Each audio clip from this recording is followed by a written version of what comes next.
నమస్తే అండి. ఈరోజు మనము చాలా ఆసక్తిదాయకమైన విమాన విజ్ఞానం గురించి తెలుసుకుందాం. మీకు తెలుసా మన విమాన విజ్ఞానము హైజాక్ అయిందని? ఏంటి మీకు ఆశ్చర్యంగా ఉందా? దాని వివరాల్లోకి వెళ్దాం. క్రీస్తు శకము 1903 డిసెంబర్ 17న ప్రపంచంలోనే మొట్టమొదటిసారిగా విమానము గాలిలోకి ఎగిరింది. దానిని తయారు చేసింది రైట్ బ్రదర్స్. నేడు మనం వీరిని విమానము కనిపెట్టిన వారుగా గుర్తించి పాఠ్య పుస్తకాల్లో పిల్లలకి చెబుతూ ఉంటాం. కానీ నిజానికి అసలు కథ వేరే ఉంది. రైట్ బ్రదర్స్ కంటే ముందే మన భారతదేశంలో ముంబై నగరంలోని చౌపతి బీచ్లో 1500 అడుగుల ఎత్తు వరకు ఎగిరిన విమాన ప్రదర్శన 1895వ సంవత్సరము బాపూజీ తల్పడే అనే అతను నిర్వహించారు. ఈయన సంస్కృత పండితుడు. ఈ ప్రదర్శన వీక్షించడానికి వేల సంఖ్యలో జనం తరలి వచ్చారు. అప్పటి బరోడా మహారాజు శ్రీ సయాజీరావు గైక్వాడ్, ఆనాటి ప్రముఖ న్యాయమూర్తి మహాదేవ గోవింద రజ్డే, ఈయన కూడా ఆ విమాన ప్రదర్శనకు హాజరయ్యారు అనే విషయాన్ని కేసరి పత్రిక, ఇది పూణే నుంచి వెలువడుతూ ఉండేది, దానిలో ఈ వివరాలన్నీ ప్రచురింపబడ్డాయి. దానికి సంబంధించిన ఆధారాలు ఆ పత్రికలో మనకి లభ్యమవుతాయి. ఆ విమానం పేరు మరుత శక్తి. దీనిని అతడు భరద్వాజముని రచించిన యంత్ర సర్వస్వం అనే గ్రంథములోని వైమానిక శాస్త్రం ఆధారంగా తయారు చేసినట్టు తెలుస్తుంది.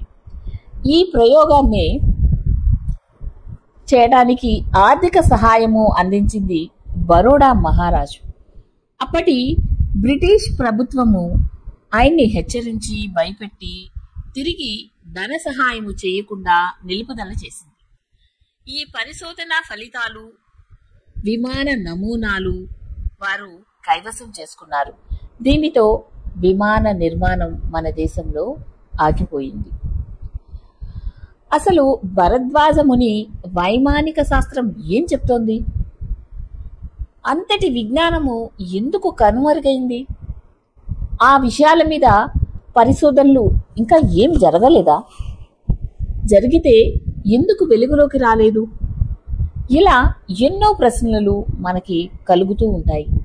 అయితే గత 20 సంవత్సరాలుగా అమెరికాలోని నాసా శాస్త్రజ్ఞులు, ఏరోనాటికల్ సొసైటీ ఆఫ్ ఇండియా శాస్త్రజ్ఞులు, ప్రఖ్యాత విశ్వవిద్యాలయంలోని ఆచార్యులు భరద్వాజుని విమాన శాస్త్రాన్ని అధ్యయనం చేస్తూ అందులో తెలుపబడిన విషయాలపై పరిశోధనలు చేస్తూ వచ్చారు.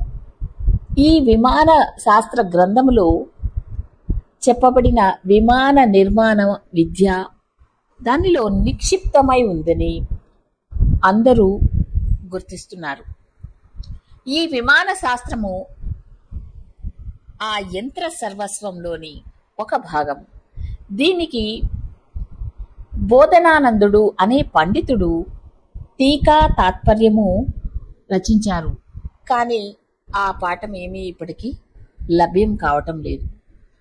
మైసూరులోని సుబ్బరాయ శర్మ అనే పండితుడి చేత తెలుపబడి ఆర్ఎస్ జోషియర్ చే ఆంగ్లంలోకి అనువదింపబడి ప్రచురింపబడ్డ ప్రతులు అందుబాటులో ఉన్నాయి.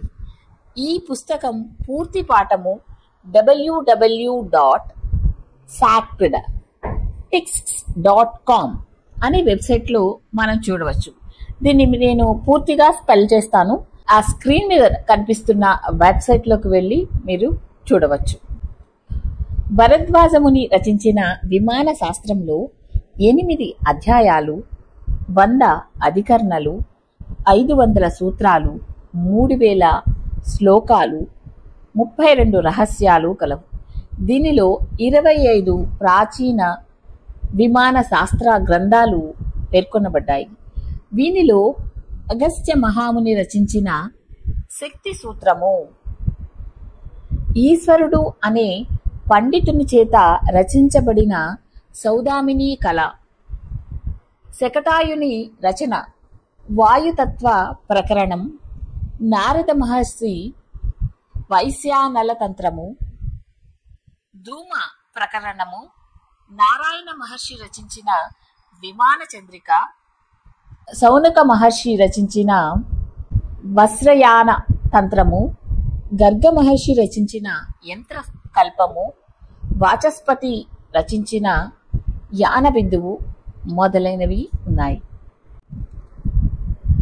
ఈ గ్రంథంలో విమాన నిర్వచనం, యుగ యుగాలలో లభించే తయారు చేయబడిన విమానాలు, రహస్యజ్ఞ అంటే పైలట్ అన్నమాట, పైలట్కు ఉండవలసిన అర్హతలు, ఆకాశంలో ఎదుర్కొనే లేదా సంభవించే పరిస్థితులు, వాటిని ఎలా ఎదుర్కోవాలి అనే యొక్క మార్గాలు, విమానంలో ఉపయోగించే యంత్రాలు, వైమానికుల దుస్తులు, భోజనం, విమానాలకు ఉపయోగించే పలు రకాలైన ఇంధనాలు, విమానం తయారులోని లోహాలు మొదలైనవి వర్ణించబడ్డాయి. నారాయణ మహర్షి నిర్వహించిన విమాన నిర్వచనం గురించి భరద్వాజ మహర్షి ఈ విధంగా వర్ణించారు. నేల, నింగి, నీరులో పక్షిలాగా వేగంగా ఎగరగలిగేది విమానం. సౌనక మహాముని ఒక ప్రదేశం నుండి మరొక ప్రదేశానికి ఆకాశ మార్గంలో ప్రయాణించగలిగేది విమానం అని నిర్వచించారు. ఇంధనాల గురించి పేర్కొంటూ 4 రకాల ఇంధనాలను భరద్వాజముని వర్ణించారు. వనస్పతి తైలం, పాదరస వాయువు, సౌరశక్తి, వాతావరణ ఇంధనం అంటే నేరుగా గాలి నుండి శక్తిని గ్రహించటం. ఇప్పటి విమానాలు వేడి వాయువులను మండించడం ద్వారా నడపబడుతున్నాయి. అయితే విమాన శాస్త్రంలో చెప్పబడినట్టు పాదరసం ఉపయోగించి మెర్కురీ వోర్టెక్స్ ఇంజన్ తయారు చేసి వినియోగించటం నాసా శాస్త్రజ్ఞులు దీనిలో కృతకృత్యులయ్యారు. పాదరసము వినియోగించే నైపుణ్యము భోజరాజు చే రచించిన సమరాంగన సూత్రధార అనే గ్రంథము విపులంగా వివరించింది. దీనిని విలియమ్స్ క్లోరెండాన్ అనే పాశ్చాత్యుడు ఆంగ్లంలోనికి అనువదించారు. ఇక విమానంలోని యంత్రాలు, వాటి యొక్క వివరణ గురించి మరి ఒక ఎపిసోడ్లో చూద్దాం. Thank you.